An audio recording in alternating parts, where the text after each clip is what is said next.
सभी अभ्यर्थियों का सरस्वती एकेडमी की ओर से मैं उदेश कुमार चौबे बहुत बहुत स्वागत करता हूं, बहुत बहुत अभिनंदन करता हूं। प्रिय अभ्यर्थियों, जैसा कि आप सभी को मालूम है कि जीआईसी की परीक्षा बिल्कुल निकट है। आज हम 30 प्रश्नों की श्रृंखला के बजाय 50 प्रश्नों की श्रृंखला पर बात करेंगे मात्र 30 मिनट में। तो बिना समय गवाए सीधे प्रश्न की ओर हम लोग बढ़ेंगे। सबसे पहले,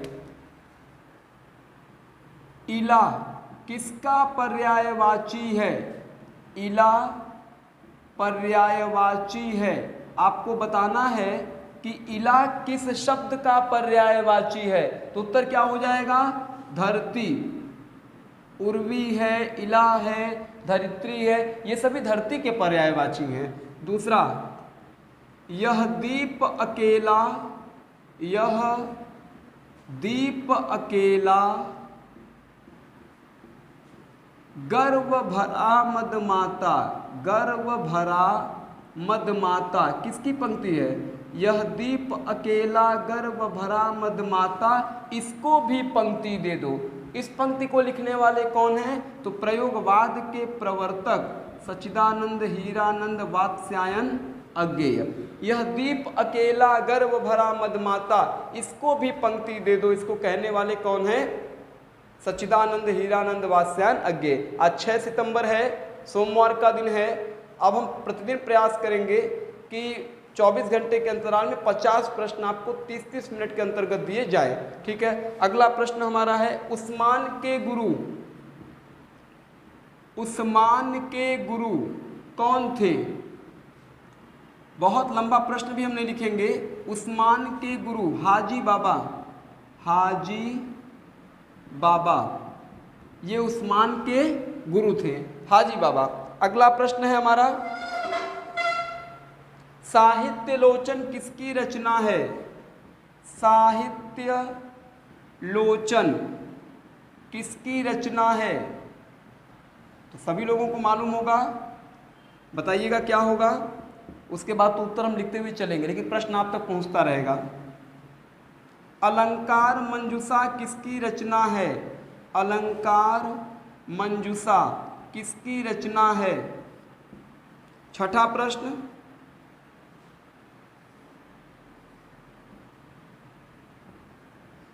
तीन बेर खाती तैवे, तीन बेर खाती है, यमक अलंकार की पंक्ति है, लेकिन पंक्ति है किसकी? प्रश्न ये है, तीन बेर खाती तैवे, तीन बेर खाती है, यह पंक्ति किसकी है? यह आपको बताना है।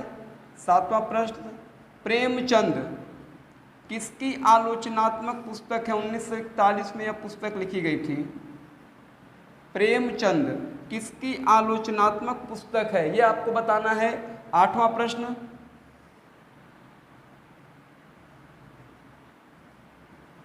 निराला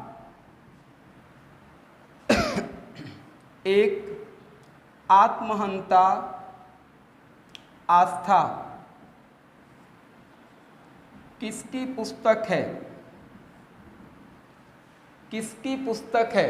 तो सबसे पहले साहित्य लोचन बाबू श्याम सुंदर दास की रचना है, श्याम सुंदर दास। अलंकार मंजूषा लाला भगवान दीन की रचना है, लाला भगवान दीन। तीन बेर खाती तैवे, तीन बेर खाती है, यमक अलंकार है, भूषण की पंक्ति है। प्रेमचंद, प्रेमचंद किसकी आलोचनात्मक पुस्तक है? प्रेमचंद और उनका युग 1952 में रामविलास जी लिखते हैं, लेकिन 1941 में प्रेमचंद पर भी एक पुस्तक वो लिखते हैं, तो रामविलास शर्मा, रामविलास शर्मा। निराला एक आत्महंता आस्था, दूधनाथ सिंह, दूधनाथ सिंह, दूधनाथ सिंह। चलिए अगली कड़ी की ओर हम लोग बढ़े।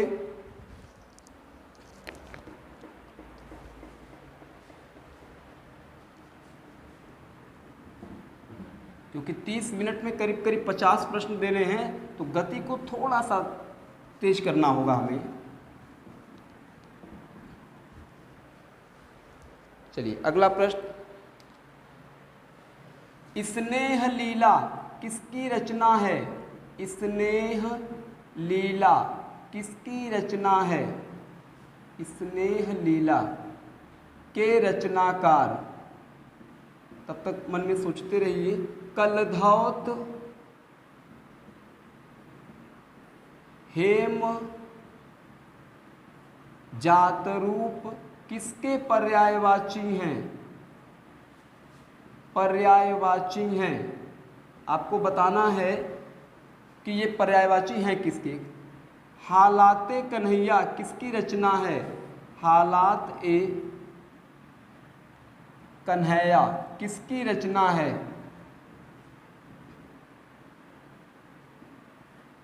उसके बाद भला हुआ जो मारिया, भला हुआ जो मारिया बहिड़ी महारा कंद, बहिड़ी महाड़ा कंद पंक्ति किसकी है ये आपको बताना है। ये पंक्ति आदि काल का प्राण है, इतना समझ लीजिए। इस पंक्ति के रचनाकार कौन है ये आपको बताना है। ठीक है। भला हुआ जो माड़िया बहिड़ी महारा कंत।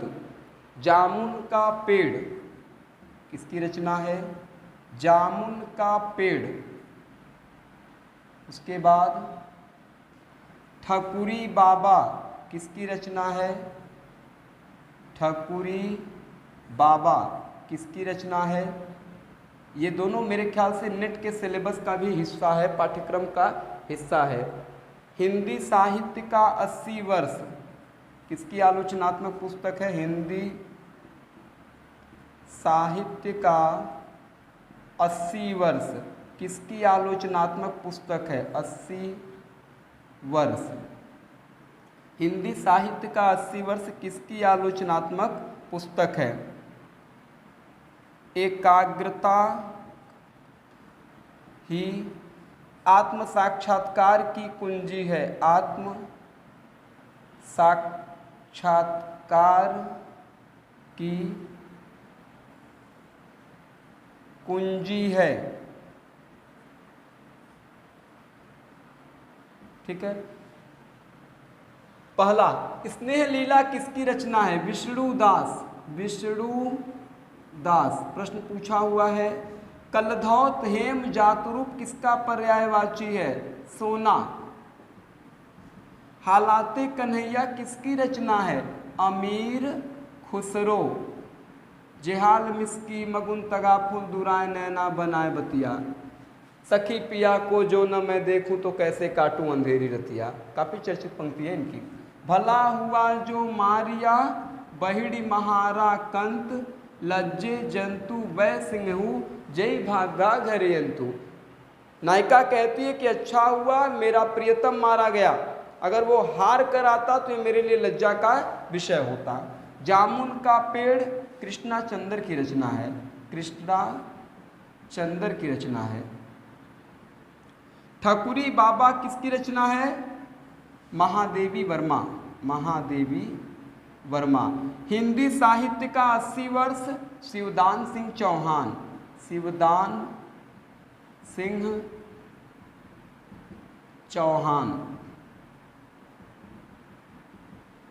एकाग्रता ही आत्म साक्षात्कार की कुंजी कथन किसका है? पूर्ण सिंह। अध्यापक पूर्ण सिंह। ठीक है। एकाग्रता ही आत्म साक्षात्कार की कुंजी है, ये कहना है अध्यापक पूर्ण सिंह का। चलिए अगले प्रश्न की ओर हम लोग बढ़ते हैं।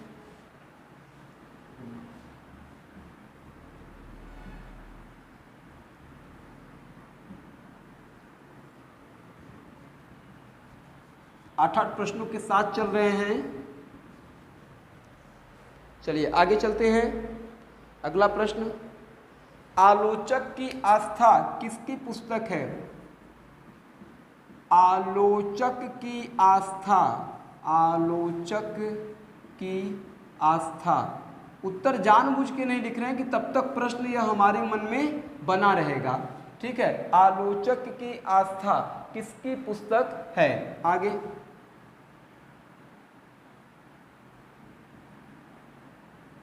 काव्य प्रकाश किसका आलोचनात्मक ग्रंथ है? काव्य प्रकाश। तीसरा, किस कवि ने अपने महाकाव्य को, ये संस्कृत की कमी है, ध्यान रखिएगा इस बात का, अपने महाकाव्य को श्रृंगार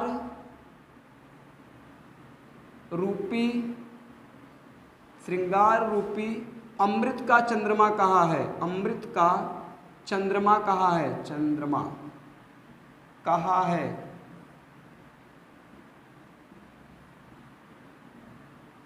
यानी कि किस कवि ने अपने महाकाव्य को क्या कहा है? ये श्रृंगार का अमृत रूपी चंद्रमा है। ठीक है, किस कवि ने अपने महाकाव्य को श्रृंगार रूपी अमृत का चंद्रमा कहा है? ठीक है, संस्कृत के कवि हैं, ये आप पे छोड़ते हैं अभी। अगला प्रश्न है, विद्या राजसु पूज्यते नहीं धन, विद्या राजसु पूजते नहीं धन, विद्या विहीन पशु, विद्या विहीन पशु, ये पंक्ति किसकी है? ये कथन किसका है? ठीक है, काफी चर्चित उक्ति रही है, आपको बताना है। अगला प्रश्न है, निसफल न होने वाला एक शब्द, निसफल न होने वाला, जो वस्तु निसफल न हो उसे क्या कहते हैं? निसफल न होने वाला। ठीक है, अमचूर हो जाना मुहावरे का अर्थ, अमचूर हो जाना मुहावरे का अर्थ, एक मुहावरा है, इसका अर्थ आपको बताना है। अमचूर हो जाना सामान्यतः भाषा में हम लोग कहते हैं। अगला, शक्र किसका पर्यायवाची है? शक्र पर्याय है, पर्याय का मतलब ही पर्यायवाची ही होता है। तो आलोचक की आस्था डॉक्टर नगेंद्र की कृति है। आलोचक की आस्था डॉक्टर नगेंद्र। काव्य प्रकाश मम्मट की रचना है, मम्मट। किस कवि ने अपने महाकाव्य को श्रृंगार रूपी अमृत का चंद्रमा कहा है? सबसे महत्वपूर्ण है, श्रीहर्ष ने कहा है। इनकी सबसे चर्चित कृति है नैषधीय चरित्र, श्रीहर्ष। विद्या राजसु पूजते नहीं धन, विद्या विहीन पशु, भर्तृहरि ने कहा है। इन्होंने 3 रचना की, श्रृंगार शतक, वैराग्य शतक और नीति शतक। ठीक है, इसका अर्थ यह हुआ कि जो व्यक्ति विद्या से विहीन है वह पशु के समकक्ष कहलाता है। निष्फल न होने वाला एक शब्द अमोघ कहा जाता है। अमोघ कहते हैं जो वस्तु निष्फल न हो पाए। अमचूर हो जाना, दुर्बल हो जाना, दुर्बल। शक्र किसका पर्यायवाची है? शक्र इंद्र जी का पर्यायवाची है, नोट करिएगा।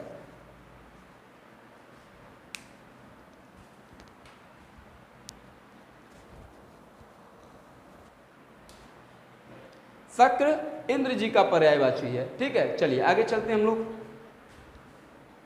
निष्फल न होने वाला अमोघ कहते हैं।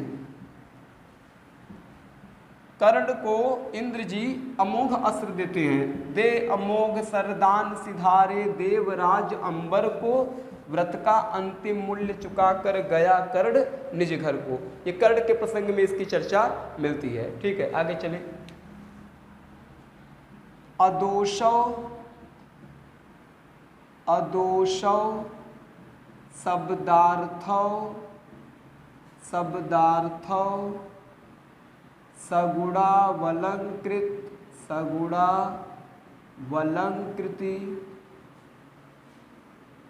पुनः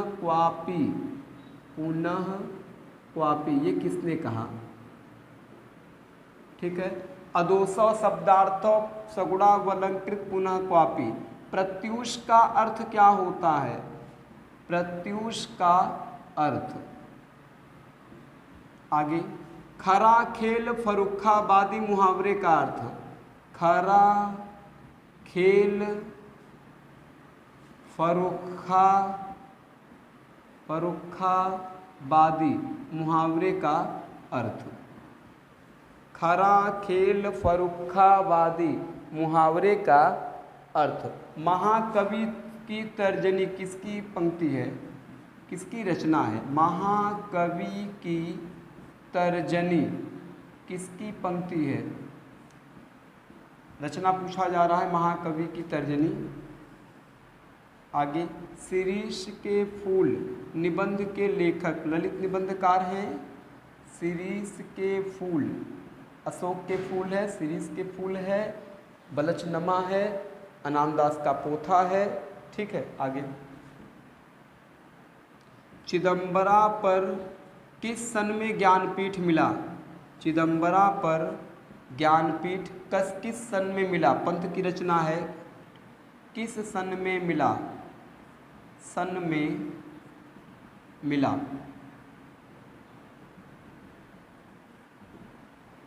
आगे,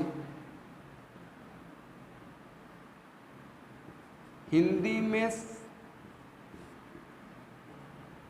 सर्वश्रेष्ठ व्यंग्य लेखक के तौर पे किसे जानते हैं? सर्वश्रेष्ठ व्यंग्य लेखक माने जाते हैं। ठीक है, रस कलश की भाषा हरिऔध की रचना है। रस कलश की भाषा अयोध्या सिंह उपाध्याय हरिऔध की रचना है। ठीक है, शुरुआत से चलते हैं। अदोसौ शब्दार्थों सगुणा वलंकृत पुनः क्वापी किसकी रचना है? मम्मट,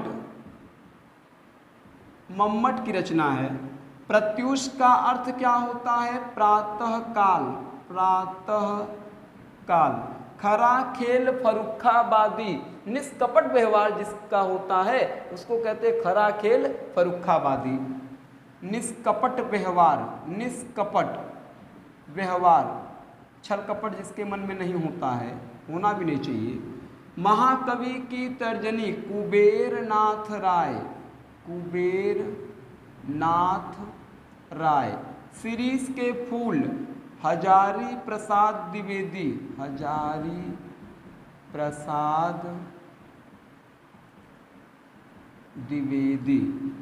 चिदंबरा पर किस सन में पंत को ज्ञानपीठ मिला? 1968 ईस्वी। हिंदी में सर्वश्रेष्ठ व्यंग्य लेखक हरिशंकर परसाई, इनके नाम से कौन परिचित नहीं होगा? रस कलश की भाषा ब्रज भाषा, ब्रज भाषा। ठीक है, चलिए आगे चलते हैं हम लोग, क्योंकि तीव्रता के साथ आगे भी बढ़ना है।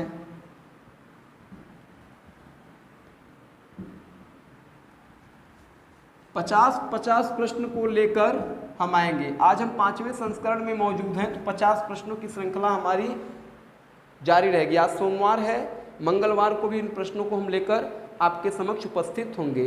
ठीक है, चलिए आगे चलते हैं हम लोग।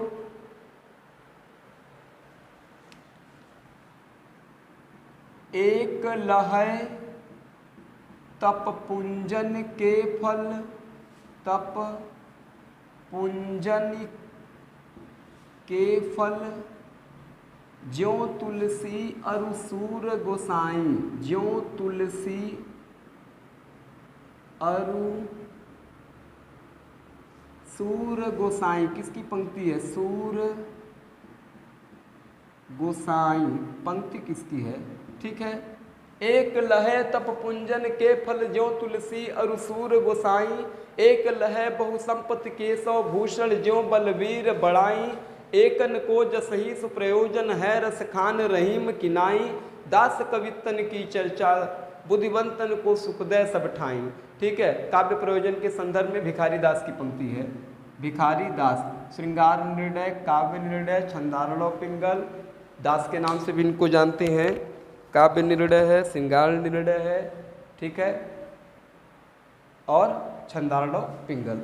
आगे चलिए, आगरा बाजार किसकी कृति है? आगरा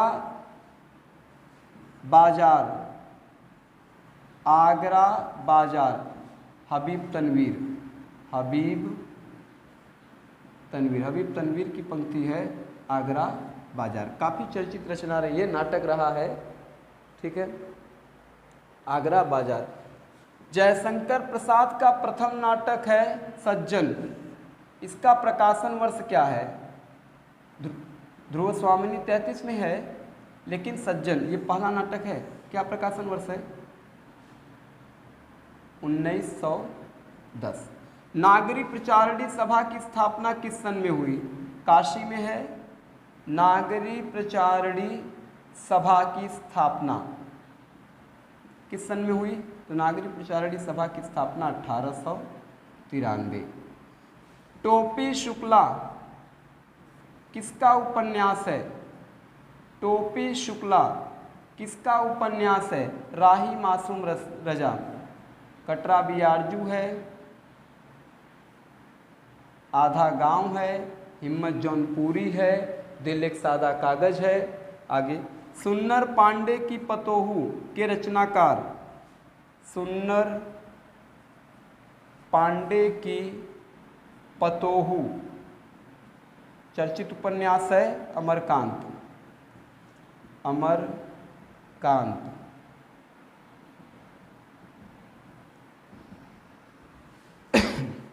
कबीर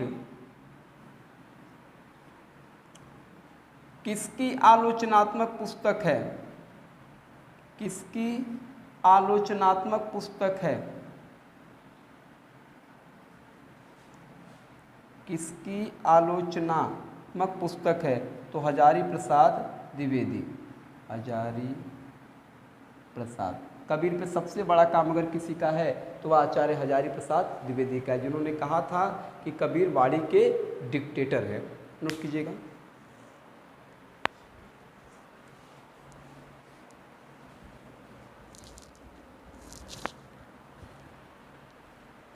आगे चले हम लोग।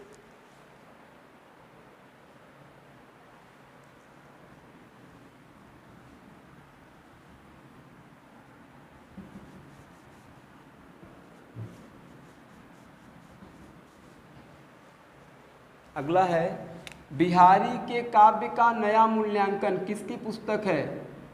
बिहारी के काव्य का नया मूल्यांकन किसकी पुस्तक है? नया मूल्यांकन किसकी पुस्तक है? दूसरा, परंपरा का मूल्यांकन ये किसकी पुस्तक है? परंपरा का मूल्यांकन किसकी पुस्तक है? आलोचनात्मक पुस्तक रही है परंपरा का मूल्यांकन। हिंदी भाषा 1890 में यह निबंध लिखा गया था। हिंदी भाषा 1890 में यह निबंध लिखा गया था। किसने लिखा? चौथा, गोदान का प्रकाशन वर्ष। गोदान का प्रकाशन वर्ष। प्रकाशन वर्ष क्या है गोदान का, ये आपको बताना है। गोदान का प्रकाशन वर्ष क्या है ये आपको बताना है। रामायण महानाटक के रचयिता। रामायण महानाटक के रचयिता। महानाटक के रचयिता कौन है ये आपको बताना है। सबसे चर्चित रचना रही है रामायण महानाटक, और हम लोग सुने भी हैं इस रचना को। बकरी किसका नाटक है? बकरी नाटक। बकरी बहुत चर्चित नाटक रहा है, ठीक है। पपीहा जब पूछिए पीव कहाँ। पपीहा जब पूछी हैं पीव कहाँ। पीव कहाँ किसकी रचना है? पपीहा जब पूछी है पीव कहाँ।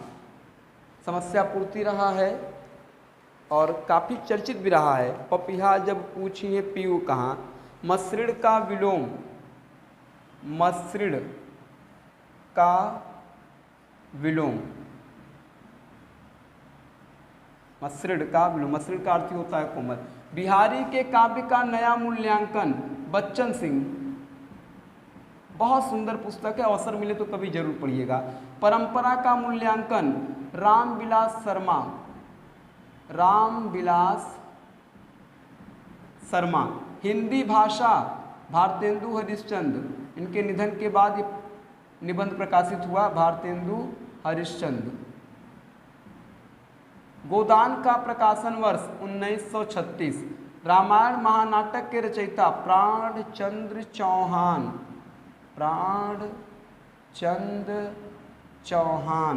बकरी, सर्वेश्वर दयाल सक्सेना, ये भी मेरे ख्याल से नेट का पाठ्यक्रम है, दयाल सक्सेना। पपिया जब पूछिए पीव कहा, समस्या पूर्ति है प्रताप नारायण मिश्र, प्रताप नारायण मिश्र, ठीक है। और आगे, मसृण का विलोम क्या होता है? रुक्ष, नोट कीजिएगा।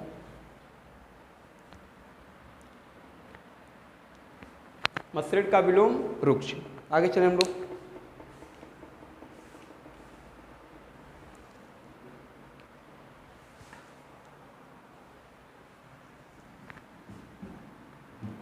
ज़्यादा समय नहीं लेना है, बिल्कुल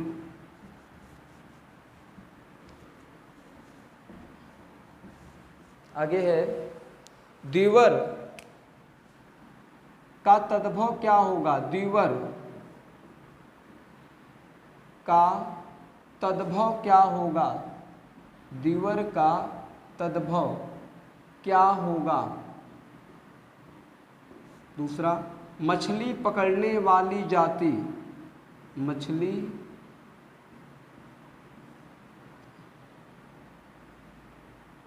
पकड़ने वाली जाति क्या कहलाती है, आपको बताना है, ठीक है। द्विवर का तद्भव हो जाएगा देवर। मछली पकड़ने वाली जाति को क्या कहते हैं? धीवर। धीवर, जो मछली पकड़ने वाली जाति है वह धीवर कहलाती है, ठीक है। चलिए आगे। रूपाभ पत्रिका के संपादक, रूपाभ पत्रिका के संपादक सुमित्रानंदन पंत। लक्ष्मीपुरा किसकी रचना है? लक्ष्मीपुरा शिवदान सिंह चौहान, शिवदान सिंह चौहान। नंद दुलारे वाजपेयी का जन्म कब हुआ? नंद दुलारे वाजपेयी छायावाद के पहले समीक्षक हैं। नंद दुलारे वाजपेयी का जन्म तो 4 सितंबर 1906, यानी शिक्षक दिवस के एक दिन पूर्व। आज 6 तारीख है, शिक्षक दिवस के एक दिन पूर्व उनका जन्म हुआ था। नंद दुलारे वाजपेयी, जयशंकर प्रसाद इनकी रचना है। महाकवि सूरदास है। हिंदी साहित्य की 20वीं शताब्दी है। नए साहित्य नए प्रश्न है। आगे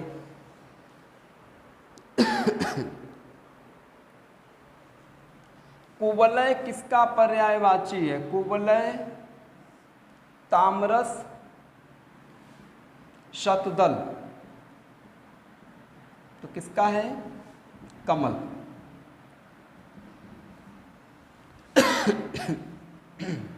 सॉरी। रुद्राणी किसका पर्यायवाची है? रुद्राणी पार्वती, पार्वती जी का पर्यायवाची है रुद्राणी। और आज के लिए अंतिम प्रश्न, गोपा किसकी पत्नी का नाम है? गोपा किसकी पत्नी का नाम है?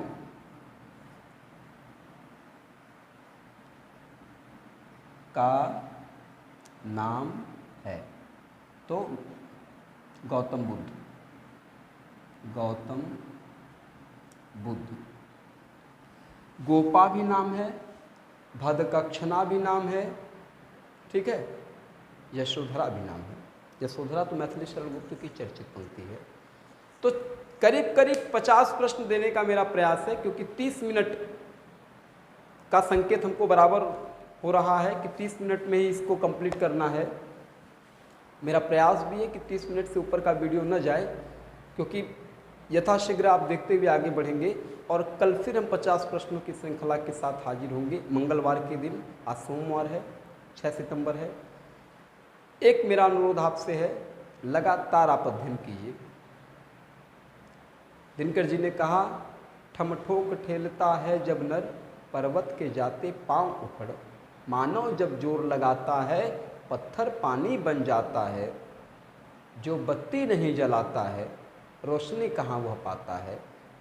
ठीक है, आपका कार्य है कि आप अपने कार्य के प्रति पूरी ईमानदारी बरते, पूरी सावधानी बरते, पूरी सतर्कता बरते। निश्चित रूप से नतीजे आपके पक्ष में होंगे। जिस प्रकार से आपका सहयोग हमें मिल रहा है, हम उसके लिए आपके हृदय से आभारी हैं, आपका आभार प्रकट करते हैं। जितना संस्था के पूरे सहयोगी टीम की ओर से हो सकता है, 50-50 प्रश्नों की नियमित श्रृंखला के साथ हम मंगलवार को भी आपके समक्ष मौजूद रहेंगे। रविवार को हमको वीडियो देना था, लेकिन चूंकि शिक्षक दिवस का कार्यक्रम था और 4-5 स्थानों पर विद्यार्थियों का आदेश भी था और कुछ हमारे साथ के शिक्षकों का आदेश था कि इस कार्यक्रम में आना भी है, रहना भी है, और वहाँ पर उनका आदेश हमारे लिए अध्यादेश था, जहाँ पर कि जाने से हम मना नहीं कर सकते। तो उस कारण रविवार को वीडियो हम नहीं दे पाए। पूरी तैयारी हमारी थी, लेकिन शिक्षक दिवस के कार्यक्रम को देखते हुए हम लोगों ने कहा कि सोमवार को इस चीज़ को पहुंचाया जाए जल्दी से जल्दी। अपना बहुत ख्याल रखिएगा, चैनल को सब्सक्राइब कीजिएगा, लाइक कीजिएगा। हमारा प्रयास है कि जो व्यवसायीकरण का दौर है, इससे आगे निकल के हिंदी के दौर में आपको कुछ देने का प्रयास करें। हमारा छोटा प्रयास है, कहाँ तक सफल हैं इसका मूल्यांकन आप करें। बहुत बहुत धन्यवाद।